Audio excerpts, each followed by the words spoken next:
Praise the Lord. കർത്താവായ യേശു ക്രിസ്തുവിൻ്റെ നാമത്തിൽ ഏവർക്കും ഈ ആത്മീയ മണിക്കൂറിൽ വലിയ ഒരു അഭിഷേകം ഉണ്ടാവട്ടെ എന്ന് പ്രാർത്ഥിക്കുകയാണ്.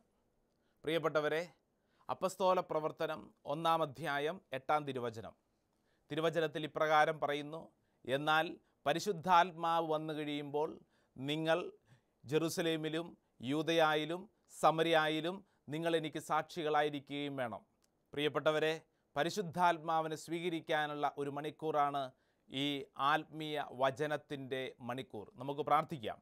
പിതാവായ ദൈവമേ, പുത്രനായ ഈശോയെ, പരിശുദ്ധാത്മാവേ, ഞങ്ങളുടെ അനുദിന ജീവിത വഴികളിൽ ആത്മീയ മനുഷ്യരായി ജീവിക്കാൻ ശക്തിയും ബലവും നൽകണമേ. പരസ്പരം ആത്മീയത കൈമാറുന്ന ഒരു ജീവിതത്തിന് ഞങ്ങൾക്ക് ശക്തിയും ബലവും നൽകണമേ. അമ്മേ മാതാവേ, ഞങ്ങൾക്ക് വേണ്ടി മധ്യസ്ഥം വഹിക്കണമേ. ആമേൻ.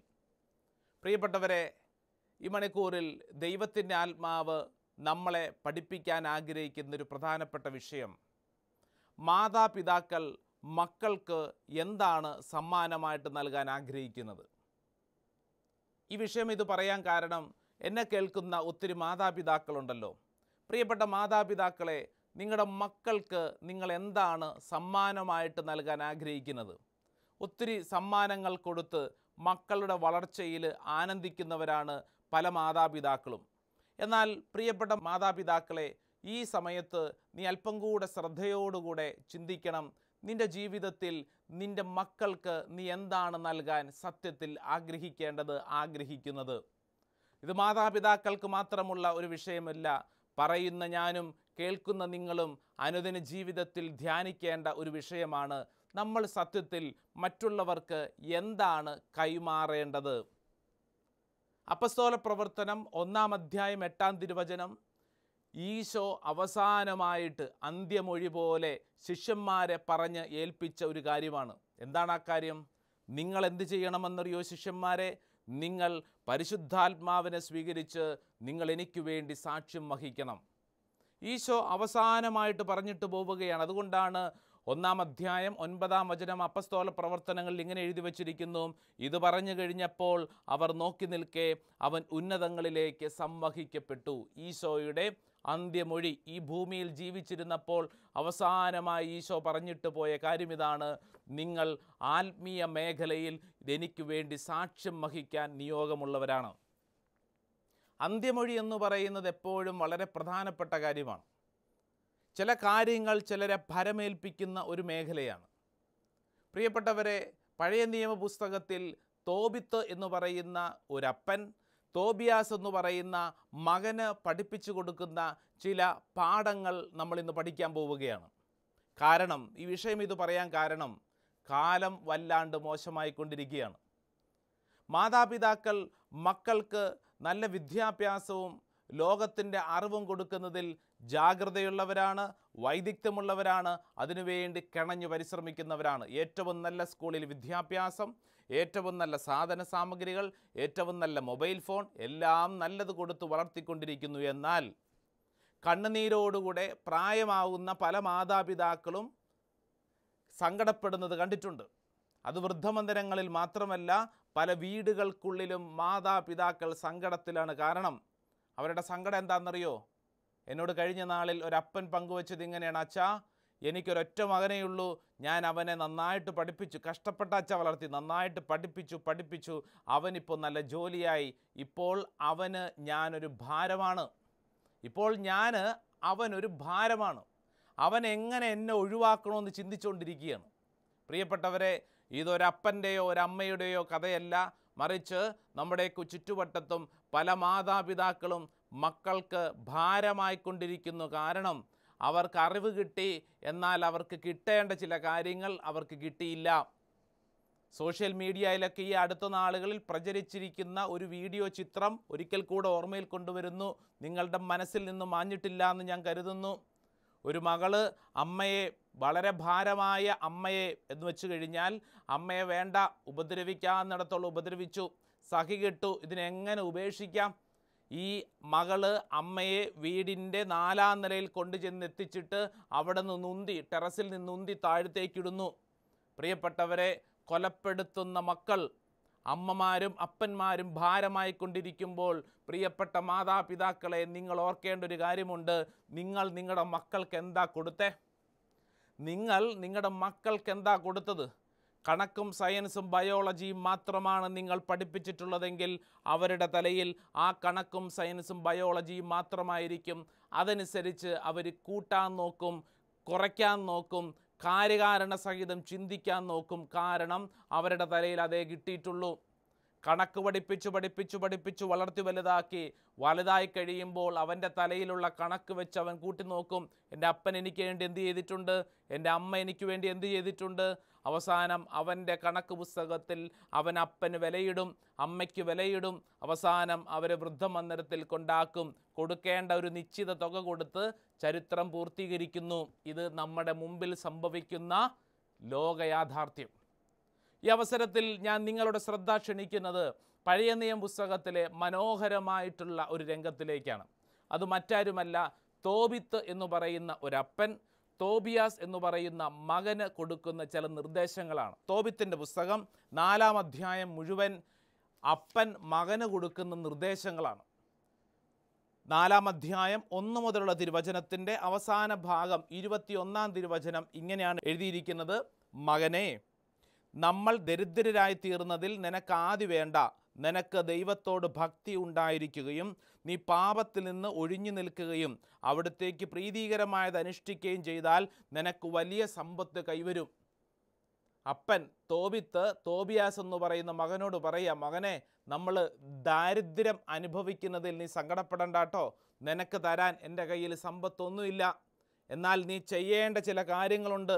നിനക്ക് സമ്പന്നനാവണോ? നീ ഒരു കാര്യം ചെയ്യണം. നീ ദൈവത്തോട് ചേർന്നിരിക്കണം, ആത്മീയ മനുഷ്യനായിട്ട് ജീവിക്കണം. ഈ പറയുന്ന തോബിത്ത് ആരാണ്?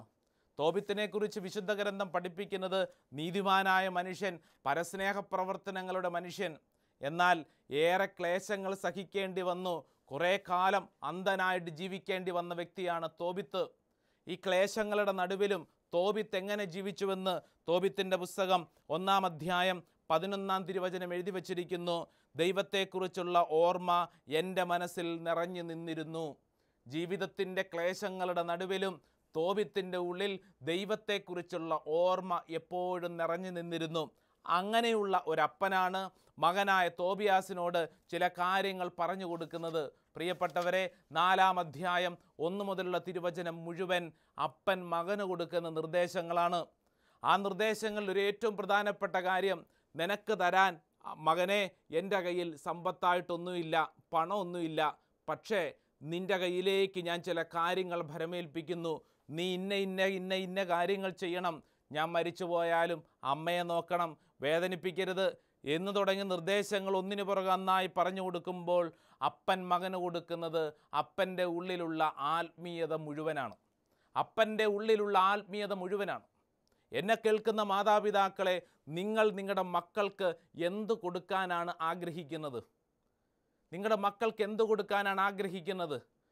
ഗർഭിണിയായിരിക്കുന്ന അവസരത്തിൽ തന്നെ പ്രസവത്തിന് ശേഷം കുഞ്ഞ് ആണോ പെണ്ണോ എന്ന് തിരിച്ചറിയുന്നതിന് മുമ്പേ കുട്ടിക്ക് വേണ്ടിയിട്ട് സ്കൂളുകളിൽ ഇപ്പോഴേ ആപ്ലിക്കേഷൻ കൊടുക്കുന്ന മാതാപിതാക്കളുടെ കാലഘട്ടമാണ്. കാരണം അഡ്മിഷൻ കിട്ടാൻ ബുദ്ധിമുട്ടായാലോ എന്ന് കരുതി വർഷങ്ങൾക്ക് മുമ്പേ ആണാണോ പെണ്ണാണോ എന്ന് തിരിയുന്നതിന് മുമ്പേ അഡ്മിഷന് വേണ്ടി ക്യൂ നിൽക്കുന്ന കാലഘട്ടം. പ്രിയപ്പെട്ടവരെ, മത്സരയുഗമാണ്. മത്സരയുഗം. ഏറ്റവും നല്ല സ്കൂളിൽ ഏറ്റവും നല്ല രീതിയിൽ നല്ല മേഖലകളിലൊക്കെ വളർത്തണം, കലാകായിക മേഖലകളിലൊക്കെ വളർത്തണം. ടെലിവിഷനിലും മറ്റും കാണുന്ന സകലവിധത്തിലുള്ള കലാപരിപാടികളിലും ഞങ്ങളുടെ മക്കളെ അഭിനയിപ്പിക്കണം, വളർത്തണം, ഒക്കെ നല്ലതാണ്. പക്ഷേ കൊടുക്കേണ്ട ചില കാര്യങ്ങൾ കൊടുത്തില്ലെങ്കിൽ മക്കൾ മാതാപിതാക്കളെ ഭീഷണിപ്പെടുത്തും, ജീവിതത്തിൽ സങ്കടപ്പെടേണ്ടി വരും. ഞാൻ പറഞ്ഞു വരുന്ന ഒരൊറ്റ കാര്യമേ ഉള്ളൂ, പ്രിയപ്പെട്ട മാതാപിതാക്കളെ, ഈ ഭൂമിയിലുള്ള ഒരറിവും നിങ്ങൾ മക്കൾക്ക് കൊടുത്തില്ലെങ്കിലും സാരമില്ല. അവർ നിങ്ങളോട് ചോദ്യം ചെയ്യില്ല, അവർ നിങ്ങളെ വിഷമിപ്പിക്കില്ല. പക്ഷേ നിങ്ങൾ അവർക്ക് കൊടുക്കേണ്ടത് ദൈവത്തെക്കുറിച്ചും ദൈവകാര്യങ്ങളെക്കുറിച്ചുമാണ്. ദൈവത്തെക്കുറിച്ചും ദൈവകാര്യങ്ങളെയും കുറിച്ച് പറഞ്ഞു കൊടുത്തു കഴിഞ്ഞാൽ ഒരപ്പനും അമ്മയും ജീവിതത്തിൽ സങ്കടപ്പെടേണ്ടി വരില്ല. കേൾക്കുന്ന നമ്മുടെയൊക്കെ ഉള്ളിൽ അപ്രകാരം ജീവിതത്തിൻ്റെ ഏതോ വഴികളിൽ നമുക്ക് ലഭിച്ച ദൈവീക നന്മകൾ അല്ലേ ഓർമ്മയിൽ കൊണ്ടുവരണം. നമ്മുടെയൊക്കെ ജീവിതത്തിൻ്റെ ബാല്യകാല അനുഭവങ്ങളിൽ നമുക്ക് കിട്ടിയ ദൈവവിശ്വാസം അത് കുടുംബത്തിൽ നിന്ന് മാതാപിതാക്കളിൽ നിന്ന് കിട്ടിയത് കൊണ്ടല്ലേ ഇന്ന് നമ്മൾ ദൈവസന്നിധിയിൽ കൈകൂപ്പി നിൽക്കുന്നത്, ദൈവത്തോട് വിശ്വസ്തരായിട്ട് നിൽക്കുന്നത്. ഇതെവിടെ നിന്ന് കിട്ടി? നമുക്ക് കുടുംബങ്ങളിൽ നിന്ന് കിട്ടണം. പ്രിയപ്പെട്ട മാതാപിതാക്കളെ, നിങ്ങളുടെ മക്കൾക്ക് നിങ്ങൾക്ക് കൊടുക്കാൻ പറ്റുന്ന ഏക കാര്യമെന്ന് പറയുന്നത് ദൈവത്തെക്കുറിച്ചും ദൈവകാര്യങ്ങളെക്കുറിച്ചുമുള്ള അറിവാണ്. ഞാൻ എൻ്റെ ഒരു വ്യക്തിപരമായ അനുഭവം പറഞ്ഞുകൊണ്ട് ഈ വിഷയം അല്പം കൂടെ വ്യക്തമാക്കാം. 2000 ആണ്ടിൽ എൻ്റെ അപ്പൻ മരിച്ചു. ഞങ്ങൾ 7 മക്കൾ, ഞാൻ 7ാമൻ. പ്രിയപ്പെട്ടവരെ, 7 മക്കളിൽ 7ാമനായ ഞാൻ ജീവിതത്തിൻ്റെതായ പല വിധത്തിലുള്ള അനുഭവങ്ങളിലൂടെ കടന്നുപോയി സെമിനാരിൽ പഠിച്ചുകൊണ്ടിരിക്കുന്നു. 2000 ആണ്ടിൽ അപ്പൻ മരിച്ചു കഴിഞ്ഞപ്പോൾ, മരണശേഷം വീട്ടിൽ ചർച്ചകളൊക്കെ നടന്നു കഴിഞ്ഞപ്പോൾ, സമ്പത്തിനെക്കുറിച്ചൊക്കെ ചർച്ച വന്നപ്പോൾ ഒരു ഞടുക്കുന്ന സത്യം തിരിച്ചറിഞ്ഞു. അപ്പൻ ഞങ്ങൾക്ക് വേണ്ടി കാര്യമായി ഒന്നും സമ്പാദിച്ചിട്ടില്ല. ബാങ്ക് ബാലൻസ് പരിശോധിച്ചു കഴിഞ്ഞാൽ 0. സ്ഥലങ്ങളോ സാഹചര്യങ്ങളോ അമിതമായി ഒന്നും വെട്ടിപ്പിടിച്ചിട്ടില്ല. പ്രിയപ്പെട്ടവരെ, അപ്പോൾ ചോദ്യം ഇതായിരുന്നു, അപ്പൻ മക്കൾക്ക് വേണ്ടി എന്താണ് സമ്പാദിച്ചത്? വലിയ ഞടുക്കുന്നൊരു ചോദ്യം. പിരിമുറുക്കങ്ങൾ പലതും പല രീതികളിൽ അനുഭവിച്ചു കൊണ്ടിരിക്കുന്നു. പ്രിയപ്പെട്ടവരെ, ഇന്ന് അൾത്താരയുടെ മുമ്പിൽ ഒരു വൈദികനായിട്ട് നിൽക്കുമ്പോൾ എൻ്റെ ഉള്ളിൽ തെളിയുന്ന മനോഹരമായൊരു ചിത്രമുണ്ട്. അതെന്തെന്നറിയോ? ഒരിക്കൽ ഉത്തരം കിട്ടാതിരുന്നൊരു കാര്യം വർഷങ്ങൾക്ക് ശേഷം എനിക്ക് തലയിൽ ഉത്തരം കിട്ടി. എൻ്റെ അപ്പൻ സമ്പാദിച്ചത് ഞാനാണ്. എന്ന് വെച്ചാൽ, ഞാനൊരു വൈദികനായിട്ട് അൾത്താരയുടെ മുമ്പിൽ നിൽക്കുമ്പോൾ എൻ്റെ അപ്പൻ സമ്പാദിച്ചത് എന്തായിരുന്നു?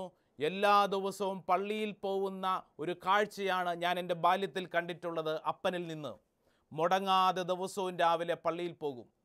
വൈകുന്നേരങ്ങളിൽ സന്ധ്യാപ്രാർത്ഥന നിർബന്ധം. അപ്പൻ പിടിവാശിക്കാരനായിരുന്നു. ഒരൊറ്റ കാര്യത്തിൽ മാത്രം, പള്ളിയിൽ പോകുന്ന കാര്യങ്ങളിലും വീട്ടിലെ സന്ധ്യാപ്രാർത്ഥനയിലും ദൈവത്തോട് ചേർന്നുള്ള പ്രവർത്തനങ്ങളിലും പിടിവാശിക്കാരനായിരുന്നു. കൃത്യം. പ്രിയപ്പെട്ടവരെ, അതിൻ്റെ നന്മ എന്ന് പറയുന്നത് വർഷങ്ങൾക്ക് ശേഷം അൾത്താരയിൽ നിന്നുകൊണ്ട് ഈശോയെ വിളിച്ച് പ്രാർത്ഥിക്കുമ്പോൾ എൻ്റെ മനസ്സിൽ വന്ന ചിത്രം ഇതാണ്. പ്രിയപ്പെട്ടവരെ, എന്നും പരിശുദ്ധ കുർബാനയിൽ സ്വർഗസ്ഥനായ പിതാവേ എന്ന് കരങ്ങൾ ഉയർത്തി പ്രാർത്ഥിക്കുമ്പോൾ ഞാൻ കാണുന്നൊരു ചിത്രമുണ്ട്. അൾത്താരയുടെ ഇടതുവശത്തായിട്ട് എൻ്റെ അപ്പൻ ഇടവകപ്പള്ളിയിൽ നിന്നിരുന്നൊരു കാഴ്ച. വെള്ളവസ്ത്രം മാത്രം ധരിച്ചിരുന്ന എൻ്റെ അപ്പൻ പള്ളിയിൽ അൾത്താരയുടെ മുമ്പിലായിട്ട് ഏറ്റവും മുമ്പിൽ കരങ്ങൾ ഉയർത്തി സ്വർഗസ്ഥനായ പിതാവേ എന്ന് പ്രാർത്ഥിച്ചിരുന്നൊരു പ്രാർത്ഥനയുടെ ചിത്രം എൻ്റെ തലയിൽ ഓർമ്മയുള്ളത് കൊണ്ട് ഇന്ന് ഏത് അൾത്താരയുടെ മുമ്പിൽ നിന്ന് പ്രാർത്ഥിക്കുമ്പോഴും എനിക്കൊരിക്കലും ക്ഷീണമുണ്ടാവില്ല. മറിച്ച് എൻ്റെ ഉള്ളിൽ മായാത്ത ഒരു സമ്പത്തിൻ്റെ ചിത്രമുണ്ട്. അത് അപ്പൻ മക്കൾക്ക് പകർന്നു തന്ന ഒരു സമ്പത്താണ്. ഇടവകപ്പള്ളിയിൽ വിൻസെൻ്റ് ഇപ്പോൾ എന്ന് പറയുന്ന ഒരു സംഘടനയുണ്ട്. ആ സംഘടനയുടെ ഒരു പ്രധാനപ്പെട്ട പ്രവർത്തകനായിരുന്നു എൻ്റെ അപ്പൻ. പ്രിയപ്പെട്ടവരെ, ഈ സംഘടന മറ്റു പല സംഘടനകൾ പോലെ വലിയ വലിയ പ്രവർത്തനങ്ങളല്ല ചെയ്യുന്നത്. മറിച്ച് വളരെ ശാന്തമായ ചില പ്രവർത്തനങ്ങൾ ചെയ്യുന്ന, എന്നാൽ ഏറ്റവും വലിയ ഉപകാരപ്രദമായ ഒരു സംഘടനയാണ് വിൻസെൻ്റ് ഇപ്പോൾ സംഘടന. ഞായറാഴ്ചകളിൽ ഇവർക്ക് ഒരു പിടി അരിയുടെ പിരിവുണ്ട്. ഒരു സഞ്ചിയുമായിട്ട് ഇവരൊരു 10 പേരുണ്ടെങ്കിൽ 2 പേർ വീതം ഇടവകയുടെ പല ഭാഗങ്ങളിൽ നടന്ന് അവർ വീടാന്തരം അരി പിരിക്കും. ഈ പിരിക്കുന്ന അരി എവിടെ കൊടുക്കുന്നുവെന്ന് നമുക്ക് തിരിച്ചറിയുന്നില്ല. പ്രിയപ്പെട്ടവരെ, പിരിക്കുന്ന അരി എവിടെയാണ് കൊടുക്കുന്നത്? പലപ്പോഴും എനിക്ക് ചോദ്യം ഈ തലയിൽ ചോദിച്ചിട്ടുണ്ട്. കാരണം വീട്ടിൽ നിന്ന് അരി വാങ്ങി, ഒരു പിടി അരി വാങ്ങി സഞ്ചിയിൽ കൊണ്ടുപോകുന്നു, അടുത്ത വീട്ടിൽ നിന്ന് വാങ്ങുന്നു. പക്ഷേ വൈകുന്നേരം തിരിച്ച് വീട്ടിൽ വരുമ്പോൾ കാലിയായ സഞ്ചിയുമായിട്ടാണ് വരുന്നത്. ഇതെവിടെയാണ് കൊടുത്തത്? ആർക്കും അറിയില്ല. എന്നാൽ ഈ സത്യങ്ങൾ പിന്നീട് വർഷങ്ങൾക്ക് ശേഷം ഞാൻ തിരിച്ചറിഞ്ഞത് ചില വ്യക്തികളിലൂടെ ചില കാര്യങ്ങൾ ഓർമ്മപ്പെടുത്തിയപ്പോഴാണ്. എൻ്റെ പൗരോഹിത്യ ജീവിതത്തിൻ്റെ നല്ലൊരു സമയത്തിൽ എൻ്റെ പൗരോഹിത്യ ജീവിതത്തിൻ്റെ ഒരു പ്രധാനപ്പെട്ട മേഖലയായ ദൈവവചന ശുശ്രൂഷയ്ക്ക് വേണ്ടി ഒരു വിദേശ രാജ്യത്ത് ചെന്നു. പ്രിയപ്പെട്ടവർ, ആദ്യമായിട്ടാണ് ഒരു വിദേശത്ത് രാജ്യത്ത് ചെല്ലുന്നത്. അവിടെ ചെന്ന് കഴിഞ്ഞപ്പോൾ എൻ്റെ നാട്ടുകാരും എൻ്റെ സുഹൃത്തുക്കളുമായിട്ടുള്ള പലരെയും എനിക്ക് പരിചയപ്പെടാൻ സാധിച്ചു.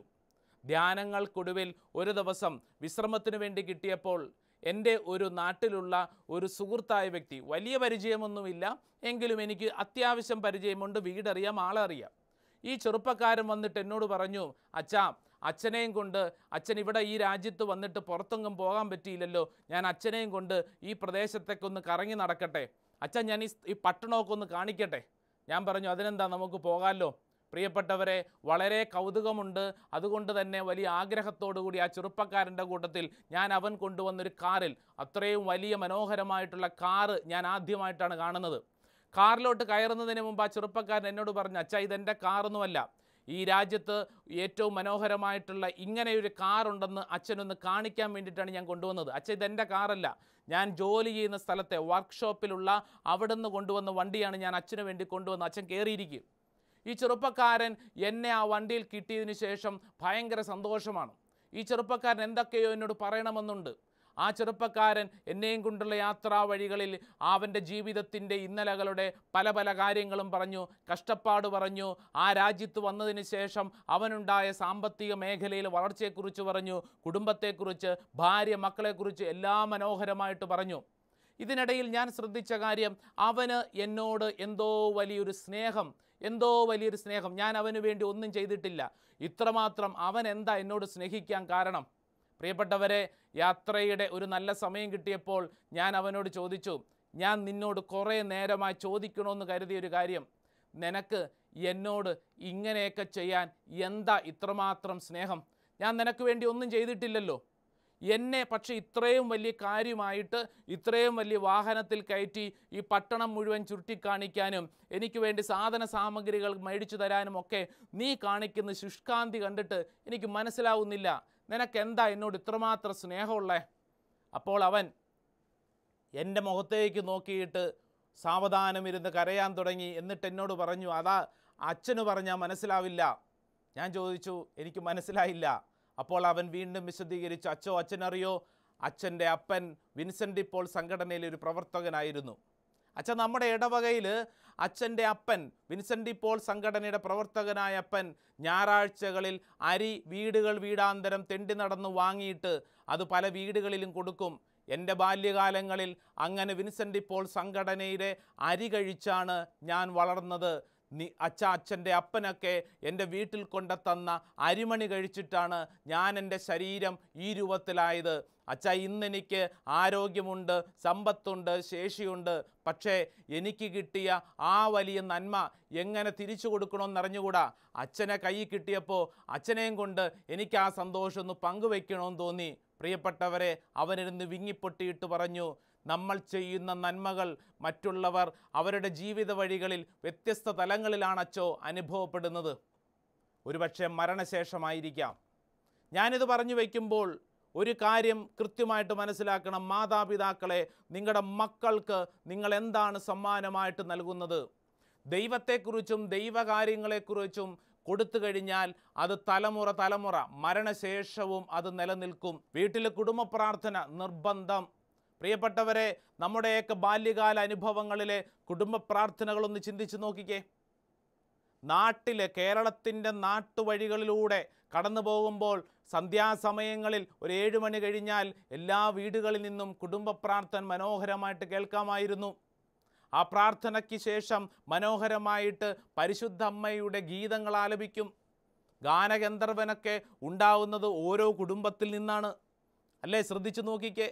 നമ്മുടെയൊക്കെ വീടുകളിൽ ഒരുമിച്ചിരുന്ന് എത്രയും ദയുള്ള മാതാവേ എന്നുള്ള ഗാനവും നിത്യസഹായ മാതേ എന്നൊക്കെ പറഞ്ഞ് പാടിയിരുന്ന ഗാനങ്ങളുടെ ആ ആരവും സന്തോഷവും അത് ചെറുപ്പത്തിൻ്റെ ഒരു നന്മയായിട്ട് നമ്മുടെ ഉള്ളിലുണ്ട്.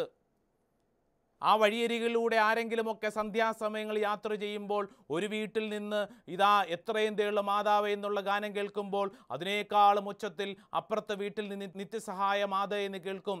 അങ്ങനെയൊക്കെ നന്മകൾ വളർന്നിരുന്നൊരു പശ്ചാത്തലമുണ്ട്. കാലം മാറി.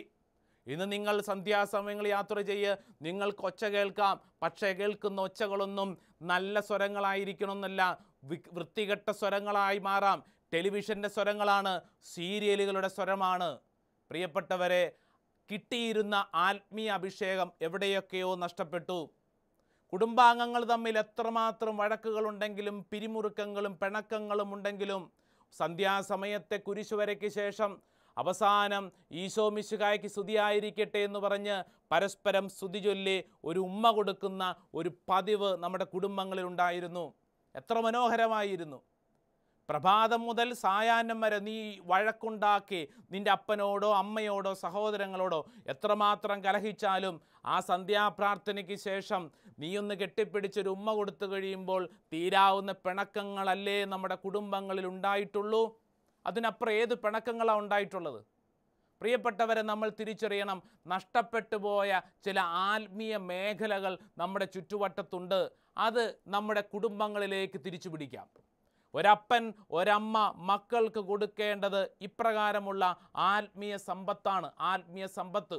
അത്താഴം കഴിക്കണമെങ്കിൽ കുടുംബ പ്രാർത്ഥന ചൊല്ലിയേ പറ്റൂ. അങ്ങനെയായിരുന്നു നിർബന്ധം. അങ്ങനെ നമ്മൾ വളർന്നിട്ടുള്ളൂ. പ്രിയപ്പെട്ടവർ, ഇന്ന് രീതികൾ വ്യത്യാസപ്പെട്ടില്ലേ? ഒരുപക്ഷെ കുടുംബത്തിൽ ഏറ്റവും മനോഹരമായിട്ട് ഇന്ന് ഒഴിവാക്കാൻ പറ്റുന്ന കാര്യം ഏതാ? അത് കുടുംബ പ്രാർത്ഥനയാണ്. കുടുംബ പ്രാർത്ഥനയാണ്. ബാക്കി എല്ലാത്തിനും സമയമുണ്ടല്ലോ, എല്ലാത്തിനും സമയമുണ്ട്. പ്രിയപ്പെട്ടവരെ, കുടുംബ പ്രാർത്ഥനയ്ക്ക് മാത്രം സമയമില്ല.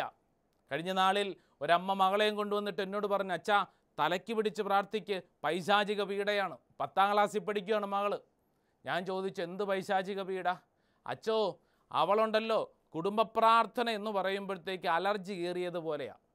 ആ സമയമാകുമ്പോഴത്തേക്ക് അവൾ മുറിക്കകത്ത് കയറിയിരിക്കും. അവൾ വിളിക്കാൻ ചെല്ലുമ്പോൾ അവൾ പറയും ക്ഷീണമാണ്, അല്ലെങ്കിൽ പറയും ഹോംവർക്കുണ്ട്. ഒന്നും കണ്ടില്ലെങ്കിൽ അവൾ പറയും ഞാൻ കുളിച്ചിട്ട് വരാം. ഈ അമ്മ എന്നോട് പറയാം, അച്ഛാ കുടുംബ പ്രാർത്ഥന കഴിയുമ്പോൾ എവിടുന്നെങ്കിലും കയറി വരും. അച്ഛാ സങ്കടം, അച്ഛാ സങ്കടം, പ്രാർത്ഥനയ്ക്ക് മാത്രമേ കുഴപ്പമുള്ളൂ. എന്നിട്ട് ഈ അമ്മ എന്താ പറഞ്ഞെന്നറിയോ? അച്ഛാ അച്ഛനറിയോ, എൻ്റെ ഈ മകളുണ്ടല്ലോ രാത്രി 12:30-1 മണി വരെ ആ മൊബൈലും കുത്തിപ്പിടിച്ചുകൊണ്ടിരുന്നോളും. ഒരു ക്ഷീണവും ഇല്ല. പ്രിയപ്പെട്ടവരെ, നമ്മൾ തിരിച്ചറിയണം, അരമണിക്കൂർ കുടുംബ പ്രാർത്ഥനയ്ക്ക് ആത്മീയ മേഖലയിൽ വളരാനായിട്ട് സമയമില്ല. എന്നാൽ ലോകത്തിൻ്റെ എല്ലാ കാര്യങ്ങൾക്കും സമയമുണ്ട്. നമ്മളിൽ പലർക്കും അങ്ങനെയല്ലേ? ബൈബിള് തുറക്കുമ്പോൾ കണ്ണ് പിടിക്കണില്ല. 4ഉം 6ഉം സീരിയൽ കണ്ടുകൊണ്ടിരിക്കാൻ ഒരു കുഴപ്പമില്ല. മൊബൈലിൽ ഫേസ്ബുക്കും വാട്സപ്പും യൂട്യൂബും കണ്ടുകൊണ്ടിരിക്കാൻ ഒരു കുഴപ്പമില്ല. കൊന്ത കയ്യിലെടുക്കുമ്പോൾ ചിലർക്ക് ഉറക്കം വരുന്നു. എന്നാൽ മറ്റു കാര്യങ്ങൾക്ക് വേണ്ടി പോകുമ്പോൾ ഉറക്കമില്ല, ക്ഷീണമില്ല, ബോറടിയില്ല. ഞാൻ പറഞ്ഞു വരുന്നത് ഒരു പ്രധാനപ്പെട്ട കാര്യം ഓർമ്മപ്പെടുത്താനാണ്. പ്രിയപ്പെട്ട മാതാപിതാക്കളെ, നിങ്ങളുടെ മക്കൾക്ക് കൊടുക്കേണ്ട സമ്പത്ത് എന്താ? തോബിത്ത് തോബിയാസിനോട് പറഞ്ഞു, മോനെ തോബിയാസെ, നിനക്ക് ദാരിദ്ര്യമുണ്ട്, അല്ലെങ്കിൽ എനിക്ക് നിനക്ക് നൽകാനായിട്ട് ഒന്നുമില്ല. എന്നാൽ നീ ഒരു കാര്യം ഓർക്കണം, നിനക്ക് സമ്പത്ത് വേണോ? നിനക്ക് അനുഗ്രഹം പ്രാപിക്കണോ? നീ ദൈവത്തോട് ചേർന്നിരിക്കണം. പ്രിയപ്പെട്ട കുടുംബാംഗങ്ങളെ, ഈ ആത്മീയ മണിക്കൂറിൽ നമ്മുടെ കുടുംബങ്ങളിൽ ഇപ്രകാരം ഒരു ആത്മീയതയുടെ വിത്ത് വിതയ്ക്കപ്പെടട്ടെ. ഈശോ ശിഷ്യന്മാരോട് അവസാനമായിട്ട് പറഞ്ഞിട്ട് പോയത്, നിങ്ങൾ പരിശുദ്ധാത്മാവിനെ സ്വീകരിക്കണം. പരിശുദ്ധാത്മാവിനെ സ്വീകരിക്കണം. പ്രിയപ്പെട്ടവരെ, ഞാൻ എൻ്റെ വ്യക്തിപരമായിട്ടുള്ള ഒരു അനുഭവത്തെ ചേർത്ത് വെച്ചത് ഏതെങ്കിലും കാര്യം പ്രകീർത്തിക്കാനല്ല. എൻ്റെ മനസ്സിൽ കർത്താവ് പറഞ്ഞു തന്ന ഒരു കാര്യം, ഒരപ്പൻ മകന് കൊടുക്കേണ്ട സമ്പത്തെന്ന് പറയുന്നത് ആത്മീയതയാണ്. മക്കൾ വളർന്നു കഴിയുമ്പോൾ അവരുടെ മനസ്സിൽ ജീവിതത്തിൻ്റെ ഒരു പ്രതിസന്ധി ഉണ്ടാകുമ്പോൾ ഓർമ്മയിൽ വരേണ്ട ഒരു കാര്യം, എൻ്റെ അപ്പൻ എൻ്റെ അമ്മ എനിക്ക് വേണ്ടി പ്രാർത്ഥിച്ചതിൻ്റെ ചില ഓർമ്മകളാണ്. പ്രിയപ്പെട്ടവരെ, ആ ഓർമ്മകളാണ് മക്കളെ മുന്നോട്ട് നയിക്കുന്ന ശക്തി എന്ന് പറയുന്നത്. നമുക്ക് കൊടുക്കാവുന്നത് ലോകത്തിൻ്റെ അറിവല്ല, മറിച്ച് ദൈവകാര്യങ്ങളാണ്. പ്രാർത്ഥന, ദൈവകാര്യങ്ങൾ ചേർത്ത് വയ്ക്കപ്പെട്ടാൽ ഒരപ്പനും അമ്മയ്ക്കും സങ്കടപ്പെടേണ്ടി വരില്ല. ഇല്ലെങ്കിൽ സങ്കടപ്പെടേണ്ടി വരും. അനേക മാതാപിതാക്കളുടെ കണ്ണുനീര് ദിവസവും ഞങ്ങൾ കാണുന്നതാണ്. ധ്യാനവേളകളിൽ, ശുശ്രൂഷ വേളകളിൽ പല മാതാപിതാക്കളും കണ്ണുനീരോടെ വന്നു പറയുന്നു, അച്ഛാ മകനു വേണ്ടി പ്രാർത്ഥിക്കണം, മകൾക്ക് വേണ്ടി പ്രാർത്ഥിക്കണം. അവർ പ്രാർത്ഥിക്കുന്നില്ല, അല്ലെങ്കിൽ മക്കൾ വഴിതെറ്റിപ്പോകുന്നു, അവരുടെ ജീവിതമാകെ ഞങ്ങളുടെ കൈകളിൽ നിന്ന് നഷ്ടപ്പെട്ടു പോയി, അവർ തോന്നിയതുപോലെ ജീവിക്കുന്നു. സങ്കടപ്പെടുന്നുണ്ടെങ്കിൽ അതിന് പിന്നിൽ ചോദ്യങ്ങൾ ചോദിച്ചു വരുമ്പോൾ അപ്പനും അമ്മയും സങ്കടത്തോടെ പറയും, അച്ഛാ ഞങ്ങൾക്ക് തെറ്റുപറ്റി, വേണ്ടത്ര രീതിയിൽ ആത്മീയ മേഖലയിൽ അവരെ വളർത്തിയില്ല. എന്നെ കേൾക്കുന്ന മാതാപിതാക്കളെ, സമയം വൈകിട്ടില്ല. നിൻ്റെ മക്കൾക്ക് നിനക്ക് കൊടുക്കാവുന്നത് ദൈവത്തെക്കുറിച്ചും ദൈവകാര്യങ്ങളെക്കുറിച്ചും. ബാക്കിയെല്ലാം അവർ പഠിച്ചുകൊള്ളും. കാലം പഠിപ്പിച്ചുകൊള്ളും, ലോകം പഠിപ്പിച്ചുകൊള്ളും. ജീവിതത്തിൻ്റെ ഒരു പ്രതിസന്ധി ഉണ്ടാകുമ്പോൾ ഓടിയണയാൻ ദൈവമുണ്ടെന്നും ആ ദൈവകാര്യങ്ങളുണ്ടെന്നറിഞ്ഞാൽ നിങ്ങളുടെ മക്കൾ തളരുകയില്ല, വാടിപ്പോവുകയില്ല. ഏതൊരു പ്രതിസന്ധി ഉണ്ടായാലും അവർ ധൈര്യപൂർവ്വം ജീവിക്കും. നമുക്ക് പ്രാർത്ഥിക്കാം. നല്ലവനായ ദൈവമേ, ഞങ്ങളുടെ അനുദിന ജീവിതങ്ങളിൽ മക്കൾക്ക് സമ്മാനമായിട്ട് കൈമാറാൻ, ഞങ്ങൾ സഹോദരങ്ങൾക്ക് പരസ്പരം കൈമാറാൻ ആത്മീയത ഞങ്ങളുടെ ജീവിത വഴികളിൽ വർദ്ധിക്കപ്പെടട്ടെ. ദൈവത്തെക്കുറിച്ചും ദൈവകാര്യങ്ങളെക്കുറിച്ചുമുള്ള ഒരു തീക്ഷ്ണത നൽകി ഞങ്ങളെ നയിക്കണമേ. നിത്യം പിതാവും പുത്രനും പരിശുദ്ധാത്മാവുമായി സർവേശ്വര. ആമേൻ.